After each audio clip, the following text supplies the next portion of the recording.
Hey, the link to the article will be in the description. This is in regards to a man who was caught.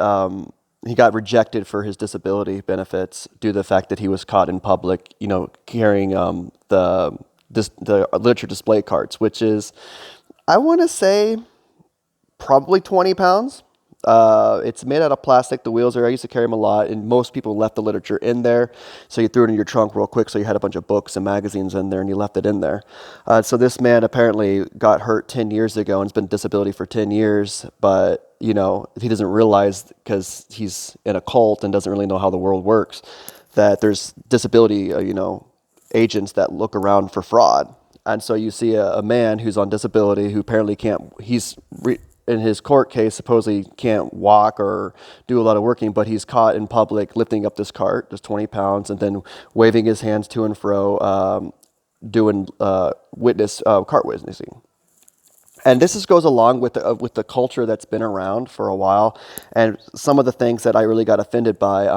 I had a friend, a really really close friend, who was bipolar, and well, anyways, I remember when the elders were talking to him, and he had a lot of problems. Obviously, he wasn't getting any help in the congregation because he had to search for a therapist that his parents would allow, that would not try to attack his faith, and so he had to find some kind of, I don't know, quack psychiatrist or whatever. I don't know who he's talking to, but he's been talking to them forever, and he's not any better. So, uh, but he got on disability with them, and so he's on disability because he's bipolar and can't work apparently.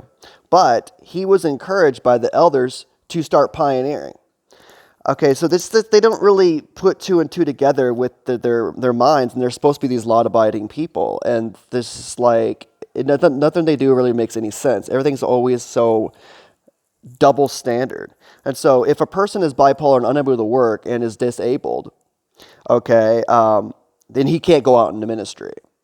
Okay, because the ministry entails knocking on doors, talking to strangers, and trying to publish books and talk about your faith and share your faith. Because to me, that's a job. There's plenty of jobs out there where you can do that. You can do door-to-door salesman. It's the exact same thing. Instead of selling Bibles and books and stuff like that, he could sell food, whatever you can think of, MLM type stuff, vitamins. All of that would be available. But they don't see it that way. They see, oh, now you have an in-way, now you have a, like a Trump card or that allows you to get free money from the government while promoting Watchtower's interests, essentially illegally, because this is what this guy was doing. He was getting Watchtower interests. He was probably a pioneer, exemplary in the congregation, looked upon as a man of faith and a man of high moral standards. I mean, he's probably an elder too. At his age as a pioneer, probably an elder. And meanwhile, he's stealing from the government. He's lying about his disability, and he's able to do all this stuff with trash cans and with carts and all this kind of stuff. So just to get an idea of the mindset of the double standards of witnesses and what they portray to be law-abiding. They try to be, they pay our taxes. And in this case, they're not law-abiding, and they're stealing from their taxpayers, And so it's insane to look at. So that's just a little heads up about the culture and what it is.